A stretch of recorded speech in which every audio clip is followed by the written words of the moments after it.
Welcome to our channel, ladies and gentlemen, and I want to thank you very much for the unwavering support that you have rendered to this channel. The truth is, I am where I am because of you guys. I'm really much humbled.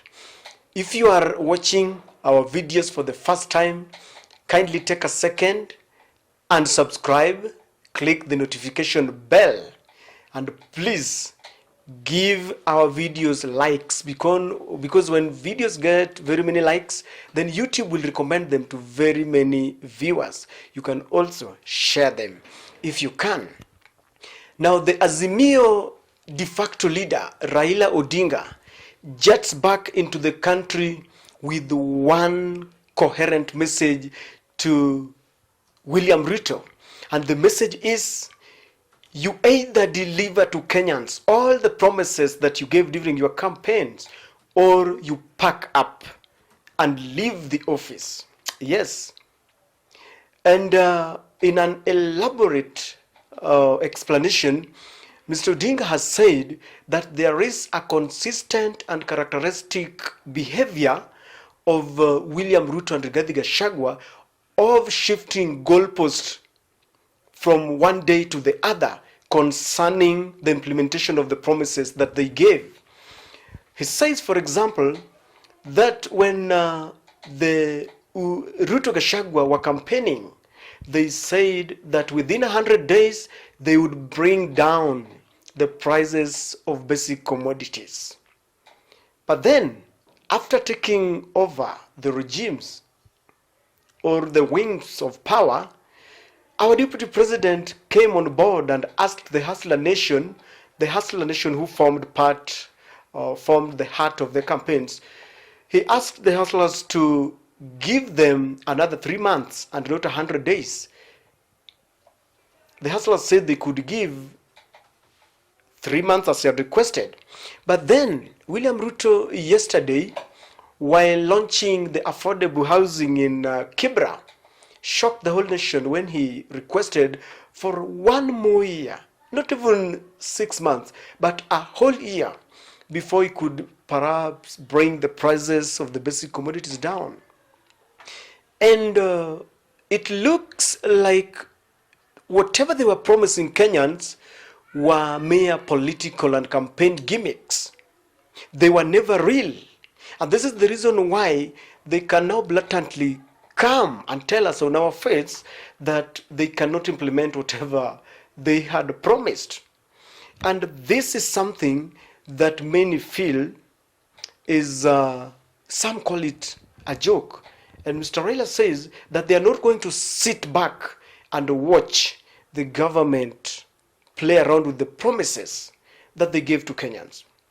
This government also promised what was the heart of their campaigns, the Hustler Fund.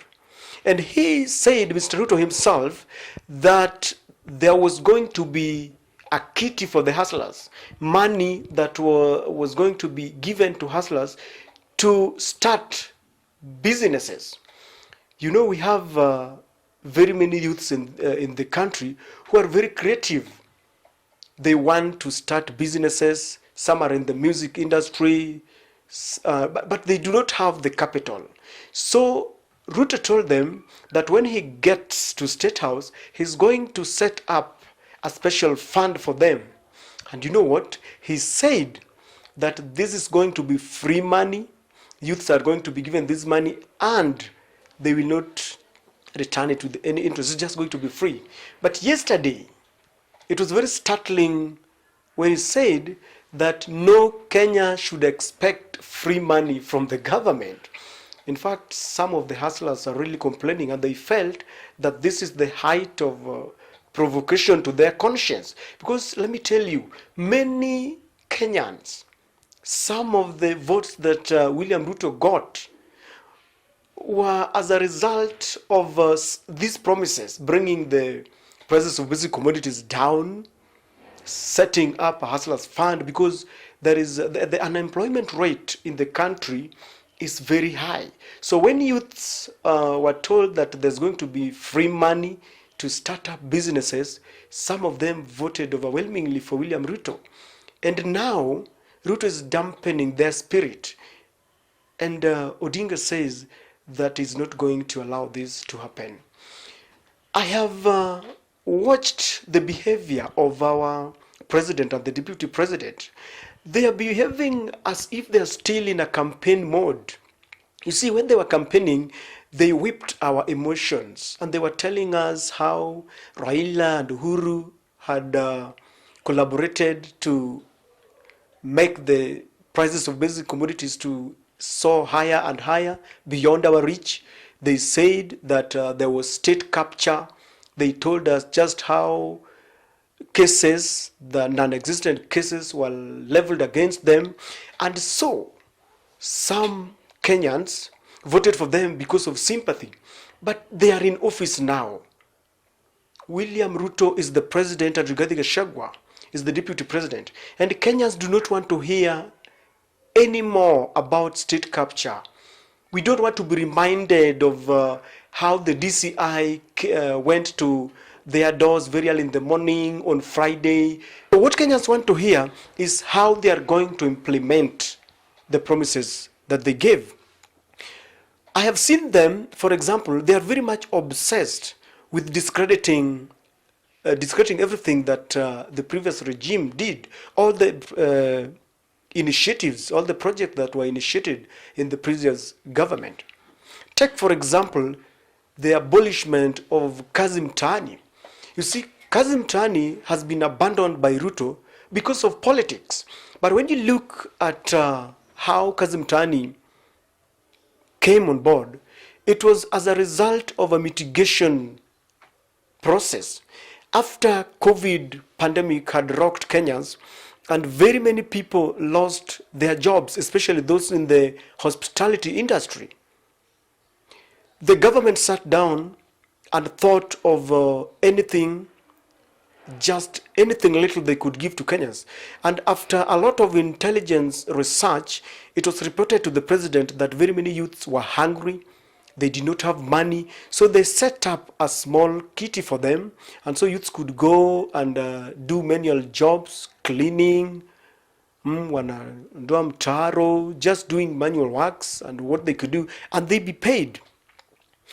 But William Ruto has abolished this without any alternative. He seems to be playing politics with the lives of Kenyans, because right now, if you ask him, for example, he has also abolished the mitigation on food.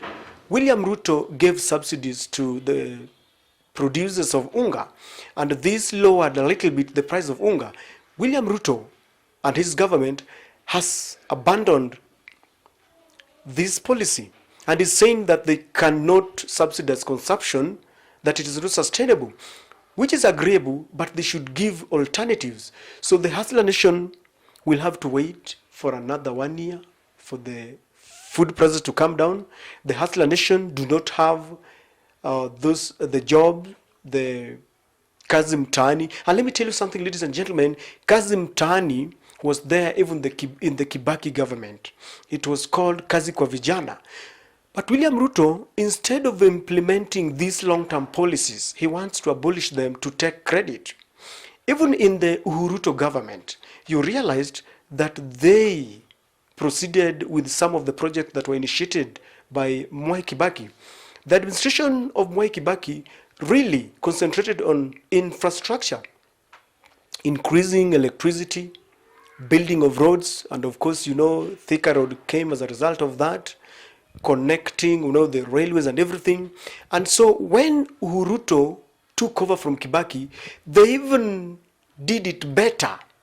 Because if you look at the number of the kilometers of roads that Ruto did in his regime, you will appreciate. So Mr. Ruto should not blatantly abolish everything that was initiated by his predecessor just to take credit.